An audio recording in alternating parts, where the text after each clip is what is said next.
ఓం సాయిరాం. బాబా భక్తులందరికీ కూడా నమస్కారం అండి. అందరూ కూడా సుఖంగా సంతోషంగా ఎప్పుడూ కూడా ఆనందంగా ఉండాలి అని చెప్పి ఆ బాబాగారి తరపున నేను కూడా మనస్ఫూర్తిగా కోరుకుంటున్నాను.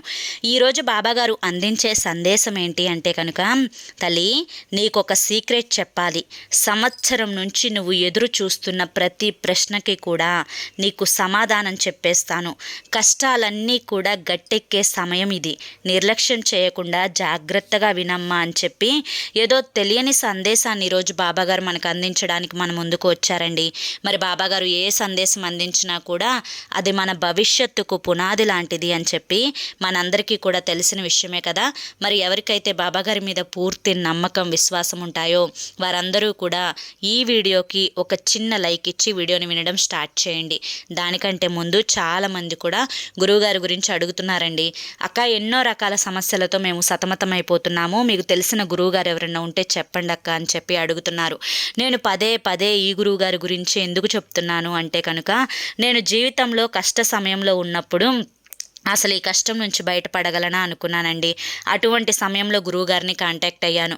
గురువుగారు చేసిన పూజల వల్ల ఆ కష్టం నుంచి నేను చాలా తేలికగా బయటపడి ఈ రోజున ఆనందంగా జీవితంలో ముందడుగు వేస్తున్నాను. అలాగే మీ జీవితాలలో ఎటువంటి సమస్యలున్నా కానీ శ్రీ షిరిడి సాయిబాబా ఆశీస్సులతో జ్యోతిష్యం చెప్పబడను గురూజీ శివరామరాజు గారు. Phone number 9959422552. మీరు ఇప్పటి వరకు ఎన్నో చోట్ల జ్యోతిష్యం చెప్పించుకొని మీరు ఆశించిన మార్పులు మీ జీవితాలలో జరగలేదని చెప్పి బాధపడి ఉంటారు. కానీ ఇక్కడ అస్సలు అలా జరగదండి.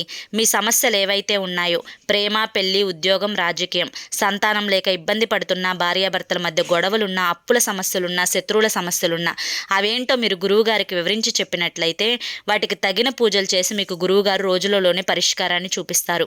గురువుగారు చెప్పింది చెప్పినట్లు 100కు 1000% జరుగుతుంది. నమ్మకంతో కాంటాక్ట్ అవ్వండి. ఇక బాబాగారి యొక్క సందేశం విషయానికి వస్తే కనుక, బిడ్డ, కష్టాలు వస్తున్నాయి, బాధలు వస్తున్నాయి, ఈ కష్టాలు తీరి ప్రశాంతంగా నిద్రపోవాలి అని చెప్పి అనిపిస్తుంది బాబా. పడుకుంటే కనీసం నిద్ర కూడా పట్టడం లేదు. ఈ కష్టాలన్నింటినీ కూడా తట్టుకోలేక ఇబ్బంది పడిపోతూ ఉన్నాను. ప్రతి సమస్య కూడా నన్ను అతలాకుతలం చేస్తూ ఉంది. ఈ బాధలు కష్టాలు తీరే మార్గమే లేదా బాబా అని చెప్పి నువ్వు నన్ను ప్రశ్నిస్తూనే ఉన్నావు. బిడ్డ, నీ ప్రశ్నలు ఏవైనా కానీ ఒకే ఒక్క సమాధానం నీకు కావాలి. అది ఏంటి అంటే కనుక, నీ జీవితంలో ఉన్న ప్రతి సమస్య కూడా దూరం అవ్వాలి, ప్రతి కష్టం కూడా వెళ్ళిపోవాలి, నువ్వు ఆనందంగా జీవించాలి. అయితే నువ్వు ఆనందంగా ఉండడం కోసమే ఈరోజు నీకు ఒక మంచి సమాధానాన్ని నీ ముందుకు తీసుకొని వచ్చాను. నేను ఇప్పుడు చెప్పే ఈ కథని జాగ్రత్తగా విను. ప్రతి మనిషి కూడా భగవంతుణ్ణి పూజిస్తూ ఉంటారు. కనపడిన చెట్టుకి పుట్టకి మొక్కుతూనే ఉంటారు. అయితే రావి చెట్టు మహత్యం అనేది నీకు పూర్తిగా తెలియాలి. ఎందుకంటే నీ కష్టాలు, బాధలు, సమస్యలు అన్నీ కూడా పూర్తిగా తీరడానికి రావి చెట్టు దగ్గర చేసుకునే ఒక చెంబుడు నీళ్ళ పూజ అనేది నీకు చాలా అద్భుతంగా ఉపయోగపడుతుంది. బిడ్డ, నిర్లక్ష్యం చేయకమ్మా. ఈ కథ విను. ఆ మాట ఎందుకు అన్నానో నీకు పూర్తిగా తెలుస్తుంది. ఒకరోజు విష్ణుమూర్తి దగ్గరికి నారాయణుడు వెళ్ళి, స్వామి, విష్ణుమూర్తి, మహాశివుడు ఇట్లా త్రిమూర్తులు ఉండగా ఎందుకు జనమందరూ కూడా రావి చెట్టు దగ్గరికి వెళ్ళి పూజలు చేస్తూ ఉన్నారు? అసలు రావి చెట్టు యొక్క మహత్యం ఏంటి మీరు చెప్పండి అని చెప్పి నారాయణుడు విష్ణుమూర్తిని ప్రశ్నించగా, విష్ణుమూర్తి, రావి చెట్టు అని చెప్పి అంటున్నావు కదా నారాయణ, రావి చెట్టులో కూడా కొలువై ఉన్నది నేనే. ఏ భక్తులైతే రావి చెట్టు మీద నమ్మకంతో పూజిస్తారో వారి యొక్క కష్టాలన్నింటినీ కూడా గట్టెక్కిస్తాను అని చెప్పి దాని యొక్క కథ నీకు తెలిస్తే నువ్వు నన్ను ఈ ప్రశ్న అడిగేవాడివే కాదు. కాబట్టి ఒక చిన్న కథని చెప్తాను, జాగ్రత్తగా విను అని చెప్పి విష్ణుమూర్తి నారాయణుడికి ఈ కథని చెప్పడం అయితే ప్రారంభించారనమాట. అయితే ఆ కథ ఏంటి అంటే, ఒక ఊరిలో సోమయ్య అని చెప్పి ఒక యువకుడు ఉన్నాడు. సోమయ్య ప్రతిరోజు కూడా అడవికి వెళ్ళి కట్టెలు కొట్టుకొని వచ్చి ఆ కట్టెలను అమ్ముకొని వచ్చిన సొమ్ముతోటి ఇంటిని గడుపుకుంటూ ఉండేవాడు. సోమయ్యకు తల్లిదండ్రులు ఉన్నారు. ఆ తల్లిదండ్రులు కూడా వృద్ధ వయసులోకి వచ్చేశారు. వారు ఏ పని కూడా చేయలేరన్నమాట. కాబట్టి వాళ్ళిద్దరూ కూడా పూర్తిగా సోమయ్య మీదనే ఆధారపడి బ్రతుకుతూ ఉన్నారు. ఒకరోజు సోమయ్య మామూలుగా యథావిధిగా తన కార్యక్రమం కోసం, అంటే తను కట్టెలు కొట్టుకొచ్చుకోవడం కోసం అని చెప్పి అడవికి వెళ్తాడు. అడవికి వెళ్ళిన తర్వాత కట్టెలు కొట్టడానికి అనువైన ఏ చెట్టు కూడా సోమయ్యకు కనిపించలేదు. ఇదేంటి, ఈరోజు ఎంత వెతికినా కూడా ఏ చెట్టు నాకు కనిపించడం లేదు. ఈరోజు కనుక నేను కట్టెలు కొట్టుకొని అమ్ముకొచ్చుకోకపోతే మా తల్లిదండ్రులు పస్తుండాల్సి వస్తుంది అని చెప్పి అనుకొని సోమయ్య అడవి లోపలికి, అంటే ఇంకొంచెం లోపలికి వెళ్తాడనమాట. అలా వెళ్తూ వెళ్తూ వెళ్తూ ఉండగా ఒక పెద్ద రావి చెట్టు సోమయ్య కంటికి కనిపిస్తుంది. ఆ రావి చెట్టుని చూసి, ఇంత పెద్ద మహావృక్షమా ఇక్కడ ఉంది, వామ్మో ఎంత పెద్దగా ఉంది ఈ వృక్షము, సంవత్సరం పాటు ఈ వృక్షం మీద నేను ఆధారపడి బ్రతికేయవచ్చు.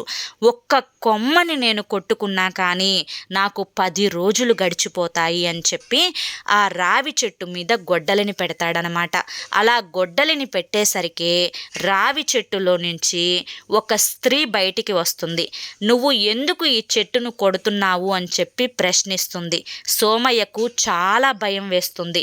ఏంటి, ఎవరు నువ్వు, ఈ చెట్టు దగ్గర నువ్వేం చేస్తున్నావు, నన్నెందుకు అడ్డగిస్తున్నావు అని చెప్పి అడుగుతాడనమాట సోమయ్య. దానికి తను చెప్తుంది ఆ స్త్రీ, నేనెవరో నీకు తెలియాలి అంటే ముందు నువ్వు ఈ చెట్టుని ఎందుకు కొడుతున్నావు, దేవతా వృక్షమైన ఈ చెట్టుని కొట్టడం ఎంత మహాపాపమో తెలుసా నీకు, ఈ చెట్టుని కొట్టడం వల్ల ఎన్ని జన్మల దరిద్రాన్ని అనుభవిస్తావో తెలుసా నీకు, అసలు నీకు పుట్టగతులు లేకుండా పోతాయి అని చెప్పి తెలుసా నీకు అని చెప్పి అనగా, లేదు తల్లి, నాకు ఈ చెట్టును కొట్టడం వల్ల పాపం అనే మాట నాకు తెలియదు.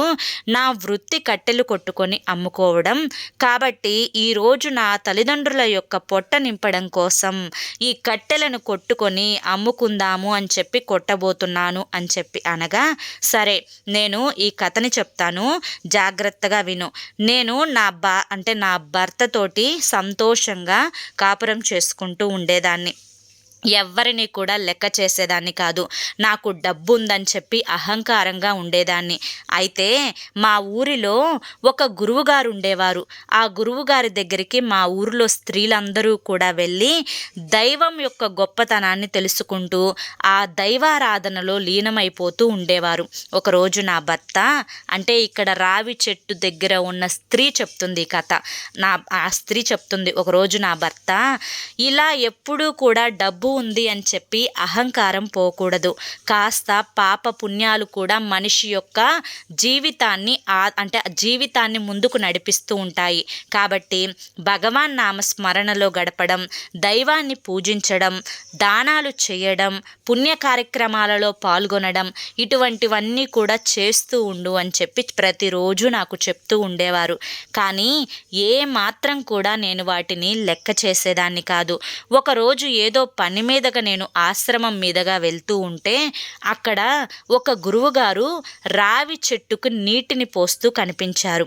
అయితే ఆ గురువు దగ్గర ఆగి నేను, మీరు చూస్తుంటే చాలా వయసులో పెద్దవారిలాగా ఉన్నారు, ఇక్కడెందుకు, ఈ చెట్టుకి మామూలు వృక్షం కదా ఇది, ఈ వృక్షానికి ఎందుకు నీటిని పోసుకొని నమస్కరించుకుంటున్నారు, మీకేమన్నా పిచ్చా అని చెప్పి అడిగి నేను నా దగ్గర ఉన్న అహంతోటి గర్వంతోటి కాలితోటి రావి చెట్టుని తన్నాను. అప్పుడు ఆ గురువుకి చాలా కోపం వచ్చింది. రావి చెట్టు మహిమ తెలియక పొగరుగా నువ్వు ఈ విధంగా మాట్లాడుతున్నావు అని చెప్పి నన్ను తిట్టాడు. తను తిట్టి నన్ను శపించిన తరువాత ఒక అర్ధగంటలో నా శరీరం అంతా కూడా నల్లగా నాగకన్యలాగా మారిపోయింది. ఏం జరుగుతుందో కూడా నాకు ఏమీ తెలియడం లేదు. అది చూసి ఆ గురువు నవ్వుకున్నాడు. ఏం జరిగింది స్వామి, నా శరీరం ఎందుకు ఇలా మారిపోయింది అంటే, నువ్వు రావి చెట్టుని కాలితో తన్నిన పాపం అనేది నిన్ను చుట్టుకుంది. ఇలాగే నువ్వు ఈ చెట్టుని కాపలా కాస్తూ ఈ దేవతా వృక్షమే నీ నివాసంగా మార్చుకొని 100 సంవత్సరాలు నువ్వు ఈ చెట్టులోనే ఉండిపోతావు. ఎప్పుడైతే నీ భర్త ఈ చెట్టు దగ్గరికి వచ్చి 100 సంవత్సరాల తరువాత నీటిని పోసి నిన్ను ఎప్పుడైతే గుర్తిస్తారో అప్పుడే నీకు ఈ పాప విమోచనం అనేది కలుగుతుంది అని చెప్పి గురువు చెప్పడంతో తను చేసిన పాపానికి పశ్చాత్తాపంతో ఈ 100 సంవత్సరాల నుంచి నేను ఈ చెట్టు దగ్గరే ఉండిపోయాను. ఈ నాగకన్యగా నేను మారిపోయాను. సరిగ్గా ఈ రోజుకి 100 సంవత్సరాలు గడిచింది. నా పాప విమోచనం పూర్తయ్యే సమయం అనేది వచ్చింది. ఇక ఈరోజు నా భర్త కోసం నేను ఎదురు చూస్తూ ఉన్నాను. నా భర్త వచ్చి ఈ చెట్టుకి నీటిని పోసి నమస్కరించుకుంటే నేను ఈ పాప విమోచనం నుంచి బయటపడతాను అని చెప్పిందనమాట. అంతలోకి అక్కడికి గురువు కూడా ప్రత్యక్షమవుతాడు.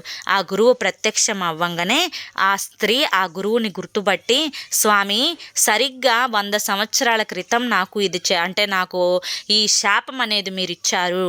ఈ 100 సంవత్సరాలు కూడా గడిచిపోయాయి. నాకు పాప విమోచనం కలిగే ఆ యొక్క అదృష్టాన్ని నాకు ప్రాప్తింప చేయండి అని చెప్పి అడుగుతుందనమాట ఆ స్త్రీ.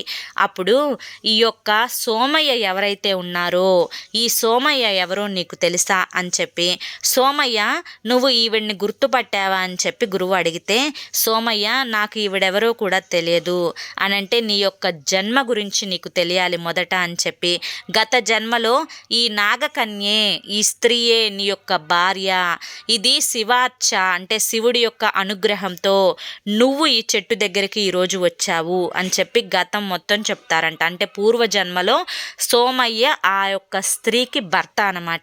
ఇక ఆ మాట చెప్పిన వెంటనే ఆ స్త్రీ సోమయ్య కాళ్ళ మీద పడి, గత జన్మలో నేను మిమ్మల్ని ఎంతో హింసించాను, నా పొగరుతోటి నా అహంతోటి మిమ్మల్ని ఎంతో బాధ పెట్టాను, ఎంత బాధ పెట్టానో ఎంత హింసించానో వాటన్నింటికి కూడా నేను మిమ్మల్ని ఈ రోజున క్షమాపణ అడుగుతున్నాను, నన్ను క్షమించండి అని చెప్పి పాదాల మీద పడుతుందనమాట. ఇక సోమయ్య సరేనని చెప్పి తనని పాదాల మీద నుంచి లేపుతాడనమాట.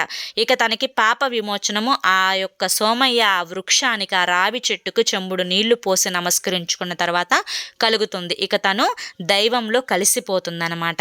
ఇక్కడతో కథ ముగుస్తుంది అని చెప్పి ఆ మహావిష్ణువు నారాయణుడికి చెప్తాడనమాట. ఇక కథ ఇక్కడితో ముగిసిన తర్వాత ఈ కథ నుంచి మనం తెలుసుకోవాల్సింది ఏంటి అంటే కనుక, ఆ మహావిష్ణువు నారాయణుడితో ఏం చెప్పారు అంటే కనుక, నారాయణ, ఈ కథ మొత్తం కూడా విన్నావు కదా, మరి ఇప్పుడు రావి చెట్టులో నేనున్నాను అని చెప్పి నమ్ముతున్నావు కదా, రావి చెట్టులో నేను, శివుడు, సకల దేవతలు కూడా కొలువై ఉంటారు. కాబట్టి ఒక్క రావి చెట్టుకి కాస్త చెంబుడు నీళ్లు పోసి సంకల్పించుకుంటే ఎవరి కష్టాలైనా బాధలైనా కానీ ముగిసిపోతాయి. కష్టాల నుంచి, పాపాల నుంచి, బాధల నుంచి విముక్తిని పొంది వాళ్ళకి జన్మల దరిద్రం అనేది తొలగిపోతుంది అని చెప్పి చెప్తారనమాట. అప్పుడు నారాయణుడు ఆ యొక్క రావి చెట్టు మహత్యం అనేది పూర్తిగా తెలుసుకుంటారు. తల్లి, ఈ కథ మొత్తం విన్న తర్వాత నీకు రావి చెట్టు మహత్యం ఏంటో పూర్తిగా తెలిసింది కదా. ఈ యొక్క హిందూ సంప్రదాయం ప్రకారం రావి చెట్టుని ఎందుకు అంత దైవశక్తి ఉన్న మహావృక్షంగా పూజిస్తారో నువ్వు తెలుసుకున్నావు కదా. కాబట్టి ప్రతి శనివారం కూడా రావి చెట్టుకు చెంబుడు నీళ్లు పోసి రావి చెట్టు కింద ఒక బెల్లం ముక్కను చీమలకి నైవేద్యంగా సమర్పించుకొని, అంటే నువ్వు రావి చెట్టుకు నైవేద్యంగా సమర్పించినా అవి స్వీకరించేది చీమలే కాబట్టి నేను ఈ మాట చెప్పవలసి వచ్చింది. కాబట్టి ఒక నేతి దీపాన్ని కానీ లేదా మామూలు నువ్వుల నూనెతో కానీ దీపాన్ని వెలిగించి నీ కష్టాల నుంచి గట్టెక్కించమని చెప్పి నువ్వు రావి చెట్టుని కోరుకున్నట్లయితే నీ బాధలు కర్మలు పూర్తిగా తొలగిపోతాయి. ఇలా నువ్వు ఖచ్చితంగా ఒక 5 శనివారాలు చేసుకుంటే నువ్వు పడుతున్న కష్టాల నుంచి, బాధల నుంచి పూర్తి ఉపశమనం అనేది నీకు లభిస్తుంది. నీ కష్టాలు పూర్తిగా తొలగిపోతాయి. నువ్వు పట్టిందల్లా బంగారం అవుతుంది. నీ యొక్క మనసు అనేది ప్రశాంతంగా ఉంటుంది. నువ్వు ఆనందంగా ఉంటావు అని చెప్పి ఈరోజు బాబాగారు మనకి ఈ యొక్క సందేశంలో ఉన్న ఆంతర్యాన్ని ఈ విధంగా వివరించారండి. మరి అర్థమైంది కదా. కష్టాలు గట్టెక్కే సమయం మీకు కేవలం 5 వారాలే. ప్రతి శనివారం గుర్తుంచుకొని ఒక 5 శనివారాలు రావి చెట్టు కింద ఆవు నేతితో దీపాన్ని పెట్టండి. రావి చెట్టుకు చెంబుడు నీళ్లు సమర్పించుకోండి. చక్కగా ఈ విధంగా మీ మనసులో సంకల్పాన్ని చెప్పుకోండి. 5 శనివారాలు పూర్తయ్యేలోపు మీ సంకల్పం అనేది ఖచ్చితంగా నెరవేరుతుంది. మరి ఈ వీడియో మీకు నచ్చింది కదా. నచ్చింది అనిపిస్తే ఈ వీడియోకి ఒక చిన్న లైక్ ఇవ్వడం మాత్రం మర్చిపోవద్దు. మీరు ఇచ్చే లైక్ వల్ల మరి కొంతమంది బాబా భక్తులకు వీడియో అనేది రీచ్ అవుతుంది. మొదటిసారి మన సాయి పిలుపు ఛానల్లోకి వచ్చినట్లయితే మన ఛానల్ని సబ్స్క్రైబ్ సబ్స్క్రైబ్ చేసుకొని సపోర్ట్ చేయండి. రేపు మరొక మంచి వీడియోతోటి మళ్ళీ కలుసుకుందాం. అంతవరకు కూడా బాబా ఆశీస్సులు మీపై ఉండాలి అని చెప్పి మనస్ఫూర్తిగా కోరుకుంటూ సర్వే జన సుఖినో భవంతు. ఓం సాయిరామ్.